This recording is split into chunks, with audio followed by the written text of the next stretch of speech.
محمد معدن الجود والکرم وعلی آلہ وصحبہ وبارک وسلم علیہ۔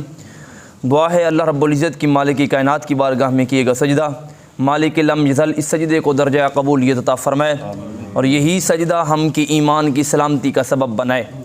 کل میں نے ہمارا ذکر چل رہا تھا درس عرفان القرآن میں حضرت آدم علیہ السلام کی تخلیق کے حوالے سے، حضرت آدم علیہ السلام کے علم کے حوالے سے، حضرت آدم علیہ السلام کی عظمت کے حوالے سے۔ تو یہ 3-4 چیزوں کو میں نے آپ کے سامنے عرض کیا تھا۔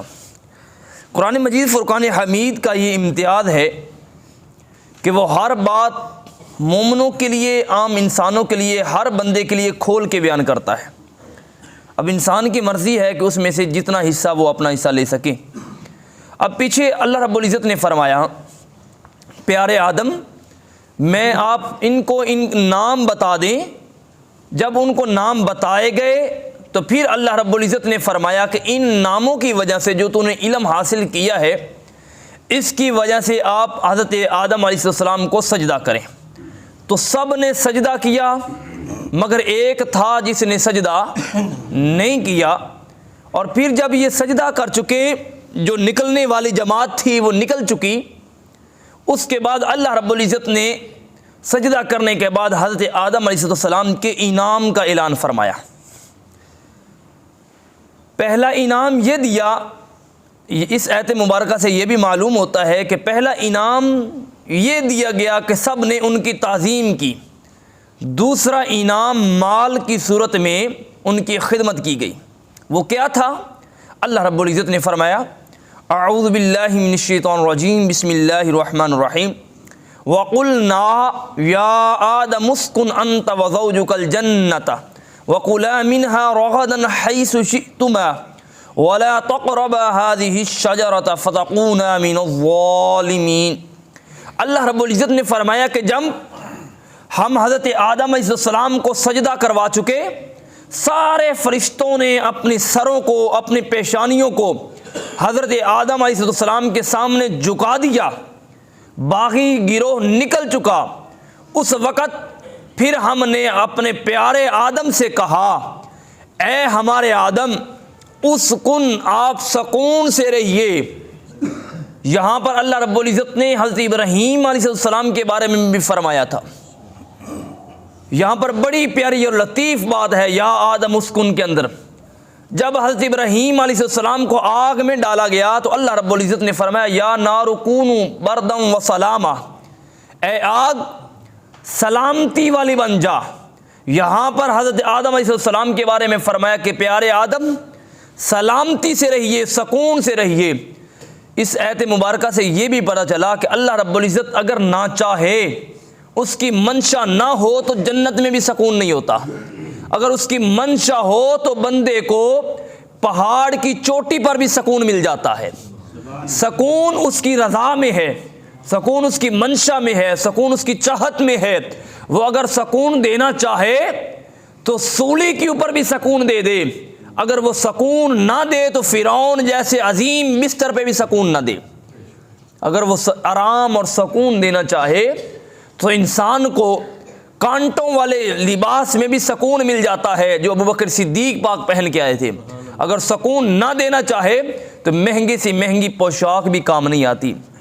اللہ رب العزت سے ہر وقت سکون مانگا کریں، مالک جتنا رزق دے سکون سے اسے کھانے کی بھی توفیق دے۔ کئی ایسے ہیں کہ رزق ہونے کے باوجود کھانا توفیق نہیں، لگانا توفیق نہیں۔ اللہ رب العزت نے فرمایا، یا آدم اسکن، سکون سے رہیے، انتا، آپ، وزوجک الجنہ، اور آپ کا دوسرا جوڑا۔ اب یہاں پر زوج کا لفظ آیا ہے، زیادہ تر مفسرین اس جانب گئے ہیں کہ اس زوج سے مراد حضرت حوا علیہ السلام تھی۔ حضرت حوا علیہ السلام کی پیدائش کے حوالے سے سن لیجئے، آگے شاید ان کا ذکر نہ آئے۔ حضرت آدم علیہ السلام آرام فرما رہے تھے تو ان کی پسلی سے جبریل امین نے اشارہ کر کے ہاتھ لگا کے حضرت حوا علیہ السلام کو پیدا فرمایا۔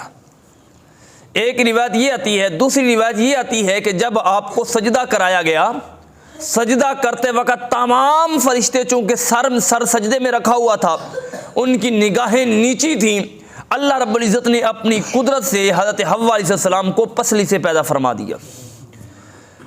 اور پھر اس کے بارے میں دوسری روایت یہ آتی ہے کہ زوجک الجنہ، یہاں سے مراد حضرت آدم علیہ السلام کے ساتھ جو دوسرا جوڑا تھا، اس جوڑے سے مراد حضرت حوا علیہ السلام نہیں ہے بلکہ کوئی اور شخصیت ہے، کیونکہ کئی لوگ اس جانب گئے ہیں کہ حضرت حوا علیہ السلام کو زمین کے اوپر پیدا کیا گیا، وہ جنت میں نہ تھیں، جنت میں فقط آدم علیہ السلام بھی تھے۔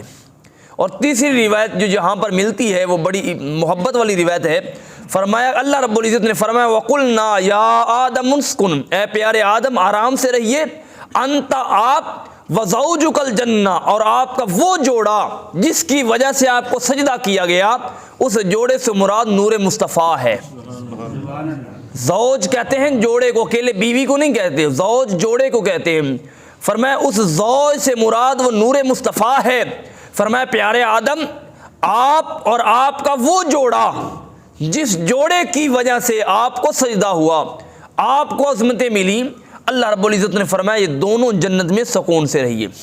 لیکن زیادہ تر روایت آپ کی یہی ہے کہ حضرت اماں حوا علیہ السلام وہ جنت میں جانے سے پہلے سجدہ کرتے وقت اللہ رب العزت نے اپنی شان سے انہیں پسری سے پیدا فرما دیا تھا۔ وَقُلَا مِنْهَا رَغَدًا حَيْثُ شِئْتُمَا، اللہ رب العزت نے فرمایا کہ کھائیے جہاں سے آپ کا جی چاہتا ہے۔ اب یہاں پر رَغَدًا حَيْثُ شِئْتُمَا، جہاں سے جی چاہے ہر طرف سے کھائیے۔ یہاں پر بھی بڑا ایک لطیف نقطہ ہے، جنت کے اندر مختلف مقام ہیں، مختلف باب الصوم ہے، روزوں والوں کے لیے الگ دروازہ ہے، باب الصلاۃ ہے، نمازوں والوں کے لیے الگ دروازہ ہے، باب القراءت ہے، یعنی کہ اس طریقے سے ایک روایت کے مطابق 19 دروازے ہیں، ایک روایت کے مطابق 7 ہیں، ایک کے مطابق 9 ہیں، مختلف روایات بہرحال جتنے بھی ہیں۔ تو حضرت ابوبکر صدیق رضی اللہ تعالیٰ عنہ کی شان یہ ہے کہ میرے مصطفیٰ نے فرمایا کہ پیارے صدیق، جنت کے ہر دروازے سے ندا آئے گی صدیق میرے اندر سے گزر جاؤ، یعنی کہ صدیق میں ساری کوالٹیاں پائی جاتی ہیں، ساری علامات پائی جاتی ہیں۔ بہرحال عزیزان گرامی قدر، اللہ رب العزت نے حضرت آدم علیہ السلام سے ارشاد فرمایا کلما منہا رغدن حیث شئتما، پیارے آدم آپ کا جہاں سے جی چاہے وہاں کی سیر بھی کریں، وہاں سے کھائیں بھی۔ وجہ کیا ہے کہ میں رب نے آپ کو تمام کمالات عطا فرما دیے ہیں۔ ایک وقت میں آپ کو باب الصوم بھی آپ کے لیے کھل چکا، باب الصلاۃ بھی کھل چکا، سارے دروازے سارے محل آپ کے لیے کھل چکے۔ وجہ کیا ہے؟ وجہ یہ ہے کہ آپ کے اندر علم ہے۔ کیا ہے؟ علم ہے۔ علم کی علامت یہ تھی کہ اللہ رب العزت نے اس عالم دین کے لیے جنت کے سارے باغات کو کھول دیا تھا۔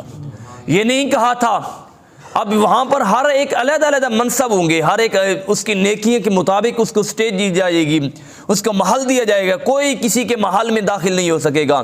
مگر حضرت آدم علیہ السلام کی شان یہ تھی، اللہ رب العزت نے فرمایا رغدن حیث شئتما، پیارے آدم آپ کو جہاں سے جی چاہے آپ وہاں سے کھائیے۔ اور پھر اللہ رب العزت نے ارشاد فرمایا ولا تقربا، اور فرمایا کہ میری ایک اعلان یہ ہے ولا تقربا، قریب نہ جائیے گا، ہذہ الشجرۃ، ایک درخت کے قریب، فتکونا من الظالمین، اگر آپ اس درخت کے قریب گئے تو حد سے پار کریں گے۔ یہاں پر ظالمین کا معنی جو ہے عموماً طور پہ کوئی لوگ اس کا اور معنی کرتے ہیں، لیکن یہاں پر عصمت نبی حضرت آدم علیہ السلام کی نبوت کا بھی خیال رکھا جائے گا۔ ظالمین کا معنی ہم یہ کریں گے حد سے پار کرنے والے گزر جائیں گے۔ بہرحال اللہ رب العزت نے جو یہاں پر فرمایا ہذہ الشجرۃ، اس درخت کے قریب نہ جانا، وہ درخت کون سا تھا اس کے بارے میں 4 روایات ملتی ہیں۔ ایک وہ وہ انجیر کا درخت تھا، کون سا تھا؟ انجیر کا۔ دوسرا وہ گندم کا درخت تھا جس کی وجہ سے حضرت آدم علیہ السلام کو جس سے منع فرمایا گیا۔ تیسرا وہ انگور کا درخت تھا جس سے حضرت آدم علیہ السلام سے منع فرمایا گیا۔ چوتھی روایت یہ ملتی ہے کہ اللہ جانے کہ وہ درخت کون سا تھا، کیونکہ جنت میں کسی اور نے نہیں دیکھا تھا، حضرت آدم علیہ السلام نے ہی دیکھا تھا۔ لہذا ان 3 روایات کی جانب زیادہ تر مفسرین گئے ہیں، اور زیادہ تر کا قول یہ ہے کہ وہ گندم کا درخت تھا۔ جن کے بارے میں اللہ رب العزت نے منع فرمایا کہ اس کے قریب نہ جائیے۔ اب وہاں پر قریب نہ جانے میں وجہ کیا تھی؟ ہر کام کے اندر کوئی نہ کوئی حکمت عملی ہوتی ہے۔ بظاہر کچھ چیزیں حلال ہوتی ہیں، مگر کوئی بھی نیک آدمی، صاحب شریعت آدمی، کوئی بھی دین کو جاننے والا آدمی اگر کسی حلال چیز سے بھی منع کر دے تو عوام کو چاہیے کہ وہ اس سے رک جائیں۔ یہ نہیں کہ اس کو یہ تو بالکل حلال ہے۔ ایک مثال کے طور پر اگر کوئی بندہ کہہ دے کہ آپ نے یہ پانی ہے آپ کے لیے حلال ہے، آپ نے نہیں پینا، تو اب وہ چاہیے کہ عام آدمی کو وہ پانی نہ پیے۔ ہو سکتا ہے اس نے کسی حکمت عملی کی وجہ سے آپ کو منع کیا ہو۔ بیٹے بیٹے ہیں، اگر باپ کسی بات کی وجہ سے منع کر دے، وہ چیز جائز ہو، باپ کے کہنے کی وجہ سے رک جانا اس کے اندر کوئی نہ کوئی حکمت عملی ہو سکتی ہے۔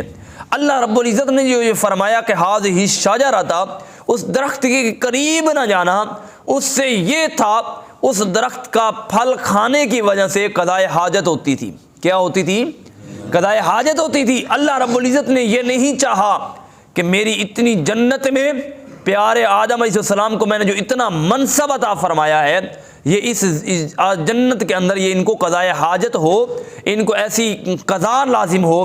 آپ نے فرمایا، رب کائنات نے فرمایا اس درخت کے قریب نہ جانا۔ درخت کے قریب نہ جانے کی حکمت عملی ایک تو یہ تھی، اور پھر فرمایا فتکونا، پس اگر آپ ان کے قریب گئے تو یہ ظالمین، آپ حد سے بڑھنے والوں میں ہو جائیں گے۔ اب حد سے بڑھنے والوں سے کیا مراد ہے؟